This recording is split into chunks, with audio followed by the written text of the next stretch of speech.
नमस्कार साथियों, जय हिंद, वंदे मातरम। आप सभी का बहुत बहुत स्वागत है आपके अपने YouTube चैनल एग्ज़ाम ट्रिकी में, जहां पर आज हम बात करने वाले हैं हेयरिंग इम्पेयरमेंट यानी कि श्रवण अक्षमता, या हम कह सकते हैं कि श्रवण बाधिता। श्रवण अक्षमता या श्रवण बाधिता क्या है, उसका अर्थ, परिभाषा और प्रकारों के बारे में हम इस वीडियो में जानने वाले हैं।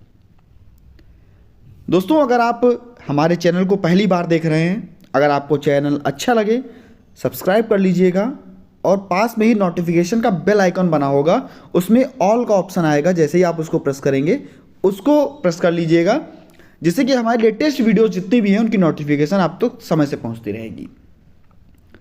तो यहाँ पर हम बात करेंगे हेयरिंग इम्पेयरमेंट यानी कि श्रवण बाधिता के अर्थ की। देखिए, हम लोग कभी भी अगर बात करते हैं या हमारे घर में, हमारे आस पड़ोस में कभी भी बात होती है, तो हम यही कहते हैं कि वे व्यक्ति जिनको सही से सुनाई नहीं देता, यही कहते हैं ना कि वे व्यक्ति जिनको सही से सुनाई नहीं देता वो श्रवण अक्षमता के अंतर्गत आते हैं।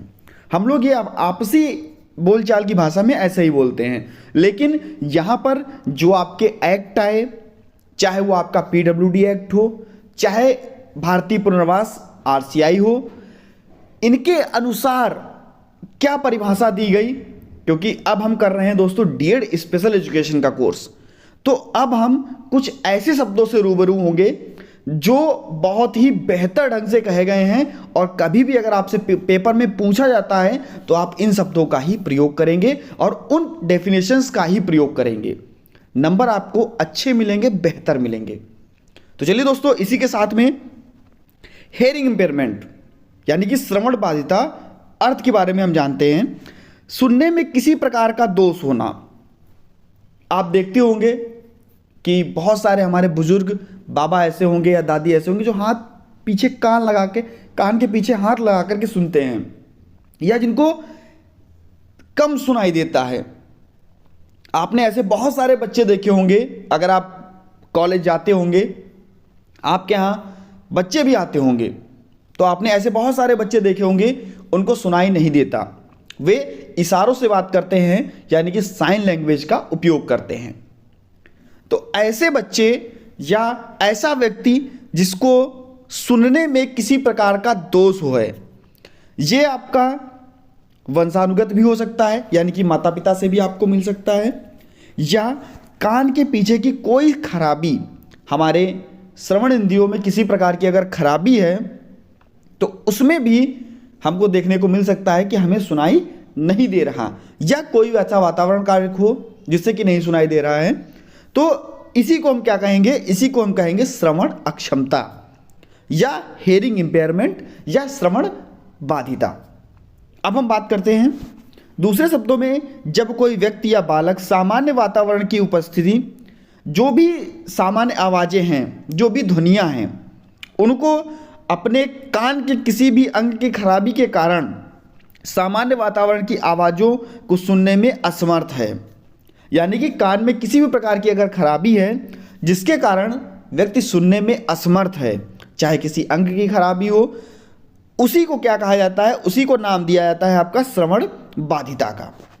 अब अगर हम बात कर लें, जब कोई व्यक्ति या बालक अपने कान के किसी भी अंग की खराबी के कारण, आज के कारण या और भी कई कारण हो सकते हैं जिससे कि व्यक्ति सुन नहीं सकता है, सुनने में अक्षमता हो रही है, कम सुनाई दे रहा है, तो ये सभी चीज़ें जो हैं वो आपका श्रवण दोष के अंतर्गत जाएंगी।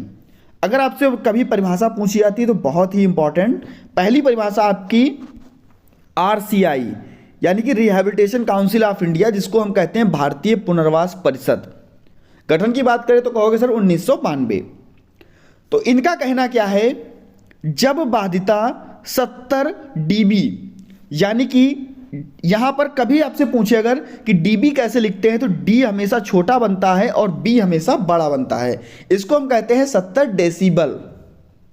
याद रखिएगा, 70 डेसिबल है वो, तो हम उसको व्यावसायिक में, तथा अगर 55 डेसिबल है तो उसको हम शिक्षा के क्षेत्र में उपयोग कर सकते हैं। यानी कि कोई भी बच्चा जिसकी श्रवण बाधिता 70 डेसिबल है तो क्या होगा, हम उसको व्यावसायिक कार्य सिखाएंगे, व्यवसाय करना सिखाएंगे। सिलाई हुआ, कढ़ाई हुआ, दोने पत्तल बनाने हुआ, कहीं पर जाना हुआ, आना हुआ, व्यवसाय करना, यानी कि जिससे वे अपना जीविका उपार्जन कर सके, पैसे कमा सके, व्यवसाय करना सिखाएंगे। लेकिन अगर बच्चे का जो श्रवण क्षमता है वो 55 डेसिबल है तो उसको हम पढ़ा सकते हैं, उसको हम शिक्षा में उपयोग में ला सकते हैं। इसी प्रकार से परिभाषा दी गई विकलांगजन अधिनियम 1995, यानी कि हम इसको कहेंगे PWD act, person with disability act, जहां पर बात की गई थी समान अवसर की, संपूर्ण भागीदारी की और जो भी दिव्यांगजनों के संरक्षण हैं उसकी बात की गई थी। तो यहां पर इनका कहना क्या था, इस एक्ट का कहना क्या था, इसका कहना था वह व्यक्ति श्रवण बाधित कहा जाएगा जो 60 डेसिबल या उससे अधिक कंठ पर सुनने की क्षमता रखता हो। 60 डेसिबल या उससे अधिक अगर कंठ पर सुनने की क्षमता रखता है तो क्या कहा जाएगा, उसको श्रवण बाधित व्यक्ति कहा जाएगा। राष्ट्रीय प्रतिदर्श सर्वेक्षण संगठन 1991, इन्होंने क्या परिभाषा दी, कहा कि श्रवण बाधित उसे कहा जाएगा जो सामान्य रूप से सामान्य ध्वनियों को सुनने में अक्षम हो। सामान्य ध्वनियाँ जो हैं उनको सुनने में अगर कोई व्यक्ति अक्षम है तो उसको ही क्या कहा जाएगा, आपका श्रवण बाधित व्यक्ति कहा जाएगा। हम भाषा का आदान प्रदान करते हैं, चाहे वो मौखिक रूप से हो चाहे लिखित रूप से हो। अगर हम मौखिक रूप से भाषा का आदान प्रदान करेंगे तो एक व्यक्ति सुन रहा होगा तो दूसरा बोलकर बता रहा होगा। लेकिन आपको देखने को मिलेगा जो भी श्रवण बाधित बच्चे होते हैं इनमें आपको मोस्टली चीज़ें देखने को मिल रही होंगी कि अगर बच्चा सुन नहीं पा रहा है तो वो बोल भी नहीं पाएगा, उसको बोलने में भी समस्या होगी, कारण उसको सुनाई नहीं दे रहा है। जिन शब्दों को वो सुन नहीं रहा है बिल्कुल उन शब्दों को वो बोल नहीं सकता, क्योंकि सुनने की क्रिया होती है पहले, बोलने की क्रिया होती है बाद में। इसके बाद हम बात करते हैं जो श्रवण बाधिता है या क्षमता है, इसको दो तरह से आपका बांटा गया, या हम कह सकते हैं दो प्रकार में बांटा गया। पहला आपका पूर्ण, जो आपका हेयरिंग लॉस कहा जाएगा, या हम कह सकेंगे पूर्ण श्रवण बाधित या पूर्णता बधिर, जिसको हम डेफ बोलते हैं। पूर्णता बधिर यानी कि उसको बहुत कम या बिल्कुल ना सुनाई देना। दूसरा आपका अल्प श्रवण वाले बच्चे, यानी कि जिनको थोड़ा कम सुनाई देना, या जिनको हम हेयरिंग एड यानी कि श्रवण यंत्रों की सहायता से हम उनको सुनवा सकें। देखते हैं यहाँ पर पूर्णता बधिर को क्या कहा जाएगा, ऐसे बच्चों का श्रवण क्षय जो 90 डेसिबल या इससे अधिक डेसिबल का स्तर का होता है, यानी कि 90 डेसिबल है या उससे अधिक डेसिबल का होता है, तो ऐसे बच्चों को श्रवण यंत्र के बिना या श्रवण यंत्र लगा करके भी हम कुछ नहीं सुना सकते। यानी कि जो बच्चे पूर्णतः सुनने में अक्षम होते हैं, जिनको बिल्कुल भी नहीं सुनाई देता, तो उनकी जो डेसिबल क्षमता होगी वो 90 से अधिक होगी, यानी कि 90 डेसिबल तक भी वो नहीं सुन सकते 90 से अधिक में। तो ऐसे व्यक्ति जो होंगे उनको हम क्या कहेंगे, उनको बिल्कुल भी हम कोई भी यंत्र लगा दे नहीं सुनाई देगा। लेकिन जो अल्प श्रवण वाले बच्चे होंगे तो उनको हम श्रवण यंत्रों का उपयोग करके श्रवण प्रक्रिया में सरलता से ला सकते हैं। यानी कि हम श्रवण यंत्रों का उपयोग करेंगे, हेयरिंग एड का उपयोग करेंगे। आप देखते होंगे हेयरिंग एड बच्चों के लगी होती है कानों में, जिनसे कि बच्चे सुनने लगते हैं। तो ऐसे यंत्रों का हम उपयोग करेंगे जिससे कि बच्चे की जो श्रवण क्षमता है वो अच्छे से आ जाए और बच्चा सुनने लगे। अगर बच्चा सुनने लगेगा तो बच्चा बोलने भी लगेगा। अब श्रवण क्षतिग्रस्तता का वर्गीकरण किस प्रकार से किया गया, और मोस्ट इंपॉर्टेंट ये जो तालिका आपको मैं अभी दिखाऊंगा ये बहुत इंपॉर्टेंट है, पेपर में पूछी जाने वाली मोस्ट इंपॉर्टेंट तालिका है ये, तो वीडियो को लास्ट तक जरूर देखिएगा। दोस्तों अगर आपको वीडियो अच्छा लग रहा हो तो प्लीज़ वीडियो को लाइक जरूर कर दीजिएगा, क्योंकि जब आप लाइक करते हैं ना तो दोस्तों ऊर्जा भर जाती है कि चलिए इस वीडियो पे इतने लाइक आए हैं, अच्छा लगता है। अगर आप सोचते हैं कि सर लाइक से पैसा मिलता है, तो भैया आपको जब चीज़ें फ्री में दे रहा हूँ तो आपका इतना तो हक बनता है कि प्लीज़ एक बार वीडियो को लाइक जरूर कर दीजिए अगर आपको अच्छी लगती है तो। और अच्छी लगे तो अपने सभी मित्रों के पास वीडियो को जरूर शेयर कर दीजिएगा। तो यहाँ पर हम बात करेंगे गंभीरता के अनुसार और दूसरा आपका प्रकार के अनुसार। गंभीरता में आपका आएगा जो इस श्रवण क्षमता के बारे में क्लार्क के अनुसार, यानी कि क्लार्क जी ने इसको बांटा, तो कहा कि वे व्यक्ति या वे बच्चे जिनकी श्रवण क्षमता 10 डेसिबल से लेकर के 25 डेसिबल तक है तो वे कहे जाएंगे नॉर्मल। जैसे कि हम और आप भी सुन लेते हैं, हम भी सुन लेते हैं, 10 से 25 डेसिबल तक अगर क्षमता है तो कही जाएगी वो नॉर्मल, सामान्य क्षमता में बच्चों को लाया जाएगा। अगर 26 से 40 के बीच में क्षमता है सुनने की बच्चे की तो उसको अति अल्प श्रवण बाधित बच्चा कहा जाएगा। अगर 41 से 55 के बीच में है तो अल्प कहा जाएगा, और अगर 56 से 70 के बीच में है तो अल्पतम कहा जाएगा। 71 से 90 डेसिबल के बीच में है तो गंभीर, और जिनको बिल्कुल नहीं सुनाई देता वे 90 से ऊपर अति गंभीर के स्तर में जाएंगे। इसी प्रकार से आपका विश्व स्वास्थ्य संगठन यानी कि WHO वर्ल्ड हेल्थ ऑर्गेनाइजेशन, तो दोस्तों यहाँ पर इसके अनुसार ये जो था वो डिफाइन किया गया, कहा गया सामान्य बच्चे वे होंगे जो 0 से 25 तक सुन लेंगे, वे आपके सामान्य बच्चे कहे जाएंगे। नॉर्मल बच्चे कौन, तो आप कहोगे सर 0 से 25 वाले। अति अल्प कौन, तो 26 से 40 वाले। देखिए एक नंबर में आपसे पूछता जरूर है, अगर वहां पे नहीं पूछेगा तो वाइवा होगा जब, और जब आपका एग्जामिनर आएगा तो आपसे ये प्रश्न जरूर पूछेगा कि मानसिक मंदता का स्तर बताइए और श्रवण बाधिता का स्तर बताइए। मानसिक मंदित माइल्ड मॉडरेट सीवियर प्रोफाउंड और श्रवण बाधिता इसका स्तर, ये दोनों स्तर आपके लिए बहुत ही इंपॉर्टेंट हैं, आपसे जरूर पूछे जाते हैं। अल्पतम, अति अल्प, गंभीर और ये आपका अति गंभीर। तो ये आपको देखने को मिला है चार्ट, इसको नोट डाउन कर लीजिए। स्क्रीनशॉट लेना है तो स्क्रीनशॉट ले लीजिए। दूसरी चीज़ है अब प्रकार के अनुसार हम इसको डिफाइन करेंगे। ये तो आपका था पहला जो कि था आपका गंभीरता के अनुसार, बच्चे किस प्रकार से कितने गंभीर हैं और कितने कितने डेसिबल में हम उनको मापेंगे, या उनको हम किस प्रकार से जब डेसिबल के बच्चे होंगे तो क्या कहेंगे। दूसरा आपका है प्रकार के अनुसार।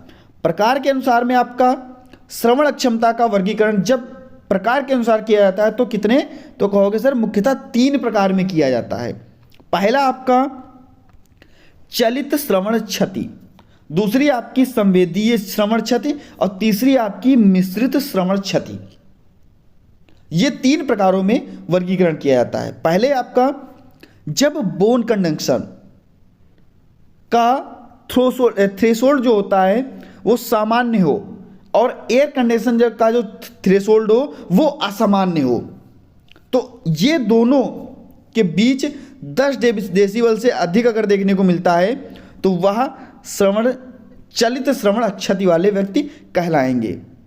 बोन कंडक्शन का थ्रेशोल्ड और आपका एयर कंडक्शन का थ्रेशोल्ड अगर असामान्य हो, यहाँ पर तो सामान्य देखने को मिलेगा लेकिन जो एयर कंडीशन होगा इसका असामान्य देखने को मिलेगा, और दोनों के बीच की जो दूरी रहेगी वो 10 डेसिबल रहेगी या इससे अधिक रहेगी, 10 से अधिक रहेगी। तो ऐसे व्यक्तियों को चलित श्रवण क्षति वाले व्यक्ति कहा जाएगा।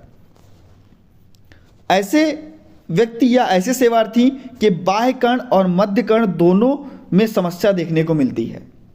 दूसरा आपका है संवेदी श्रवण क्षति यानी कि सेंसरी हेयरिंग लॉस। इसमें कहने का मतलब है एयर कंडेंसन और बोन कंडेंसन, इसमें दोनों असमान देखने को मिलेंगे। यहाँ पर चलित में क्या था, केवल आपका बोन कंडेंसन तो सामान्य था लेकिन जो एयर कंडेंसन था वो असामान्य था, लेकिन संवेदी में आपको दोनों एयर कंडेंसन और बोन कंडेंसन दोनों आपको असामान्य देखने को मिलेंगे, और जो दूरी रहेगी वो 10 डेसिबल से कम रहेगी। तो ऐसे व्यक्तियों को सेंसरी हेयरिंग लॉस या संवेदी श्रवण क्षति वाला व्यक्ति कहा जाएगा। तीसरा आपका बात करते हैं मिश्रित श्रवण क्षति पर। तो मिश्रित श्रवण क्षति जब एयर कंडेंसन और बोन कंडेंसर दोनों असामान्य हो और उनके बीच की जो दूरी रहेगी वो 10 डेसिबल से अधिक हो, या इस स्थिति को जो कहा जाएगा आपका संवेदी श्रवण क्षति। इसमें सेवार्थी बाह्यकर्ण, मध्यकर्ण और अंतःकर्ण की समस्या होती है, यानी कि बाह्यकर्ण और जो मध्यकर्ण और अंतःकर्ण कान के तीनों भाग, इसकी समस्या आपको देखने को मिलेगी। अब हम जानते हैं कि किस प्रकार से अंग प्रभावित होते हैं, यानी कि श्रवण अक्षमता का वर्गीकरण तो किया गया, लेकिन विशेषकर प्रभावित अंग के आधार पर किस प्रकार से किया गया। तो यहां पर आपका केंद्रीय श्रवण दोष यानी कि सेंट्रल हेयरिंग लॉस कैसे होगा? किसी रोग के कारण, किसी चोट के कारण, किसी संक्रमण के कारण जब मस्तिष्क का 21वां और 22वां भाग प्रभावित होता है, तो इस प्रकार का जो बाधिता देखने को मिलेगी आपको, जो केंद्रीय श्रवण दोष है उसकी बाधिता आपको देखने को मिलेगी। इस प्रकार की समस्या से ग्रसित व्यक्ति सोच समझ सकता है परंतु व्यक्त करने में अक्षम होता है। सोच सकता है, समझ सकता है चीज़ों को, लेकिन चीज़ों को व्यक्त नहीं कर पाता केंद्रीय श्रवण दोष में। दूसरा आपका क्या है? अकायिक श्रवण दोष यानी कि non and organic hearing loss.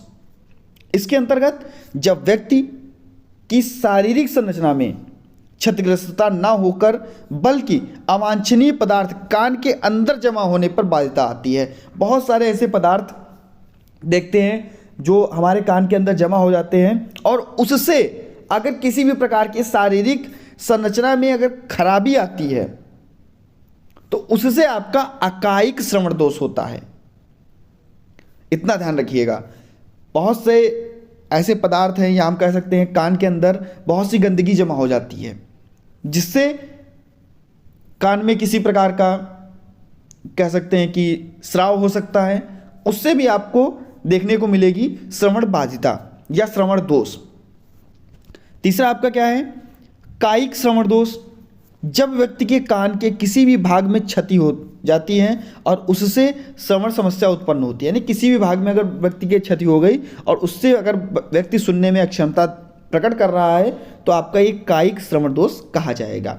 वंशानुगत यानी कि हमारे दोष जो हमारे गुणसूत्रों से, हमारे वंशों से जो हमको चीज़ें मिली हैं उनमें अगर कोई अनियमितता देखने को मिलती है तो उससे भी आपके जो कान है वो प्रभावित होंगे और एक वंश से दूसरे वंश में ये चीज़ें जाती हैं जिन आप सभी को पता है कि उसी को हम हेरिडिटी कहते हैं, उसी को हम वंशानुगत कहते हैं। तो ये आपका वंशानुगत श्रवण दोष कहलाएगा। जो आपका जन्मजात श्रवण दोष, इसमें क्या होता है? इसमें मेन देखिए, जन्म से पहले, जन्म के समय, प्रसव के दौरान, प्रसव से पूर्व, या हम कह सकते हैं वंशानुगत, अगर ये समस्याएं देखने को मिलती हैं किसी भी प्रकार का दोष, तो यहां पर आपका जन्मजात श्रवण दोष कहलाएगा। उपार्जित में आपका क्या होगा? जन्म के बाद किसी भी प्रकार की चोट लगना, किसी भी प्रकार का संक्रमण होना, किसी भी प्रकार की कान में चोट लगना, किसी भी प्रकार का संक्रमण होना, गंभीर बीमारी होना, तो ये आपका उपार्जित श्रवण दोष कहलाएगा। भाषा विकास पूर्व श्रवण दोष, इसमें क्या होगा? बच्चे की वाणी यानी कि बच्चे का स्पीच और भाषा विकास की आयु से पूर्व श्रवण दोष समस्या होती है, इसे ही हम भाषा विकास श्रवण दोष कहते हैं। पश्च भाषा विकास श्रवण दोष, इसमें क्या होता है? वाणी भाषा विकास के समय के उपरांत होने वाले श्रवण दोष को ही हम क्या कहते हैं? जो आपका पश्च भाषा विकास श्रवण दोष कहा जाएगा। यानी कि भाषा भी बच्चा समझने लगा, वाणी भी बच्चा बोलने भी लगा है और भाषा का विकास भी हो गया है बच्चे में। उसके उपरांत में अगर किसी भी प्रकार का व्यक्ति में दोष देखने को मिलता है तो ये आपका पश्च भाषा श्रवण दोष कहलाएगा, यानी कि भाषा के बाद का श्रवण दोष। आकस्मिक श्रवण दोष, तंत्रिका तंत्र, आकस्मिक चोट, दुर्घटना के कारण क्षतिग्रस्त जो चीज़ें देखने को मिलेंगी ये आपका आकस्मिक श्रवण दोष के अंतर्गत जाएंगी। इसके बाद में संवर्धित श्रवण दोष। संवर्धित श्रवण दोष में आपको देखने को मिलेगा जब किसी भी प्रकार की चोट, दुर्घटना के कारण व्यक्ति श्रवण समस्या की गंभीरता जो होती है वो बढ़ जाती है, जिससे क्या होता है? व्यक्ति को सुनने में समस्या होती है और यही समस्या आपकी जो कहलाएगी वो बाहरी या आंतरिक भी हो सकती है। यही आपकी संवर्धित श्रवणदोष समस्या कहलाएगी। तो दोस्तों कैसा लगा आपको वीडियो जरूर बताइएगा। अगर आप हमारे चैनल को पहली बार देख रहे हैं, चैनल को सब्सक्राइब जरूर कर लीजिएगा, क्योंकि यहाँ पर मुद्दे की बात होती है, यहाँ पर जो पेपर में आता है उसको बताया जाता है। बने रहिएगा आपके अपने चैनल एग्जाम ट्रिकी पर। वीडियोस की भरमार दोस्तों आपको मिलेगी यहाँ पर। आज से नहीं, पिछले 3 से 4 वर्षों से लगातार निरंतर आपके साथ इस चैनल पर बना हुआ हूँ, और आगे भी आपको बहुत सारी वीडियोस यहाँ से मिलती रहेंगी। मिलता हूँ दोस्तों नेक्स्ट वीडियो में नई जानकारी के साथ। बने रहिएगा आपके अपने चैनल एग्जाम ट्रिकी पर। धन्यवाद।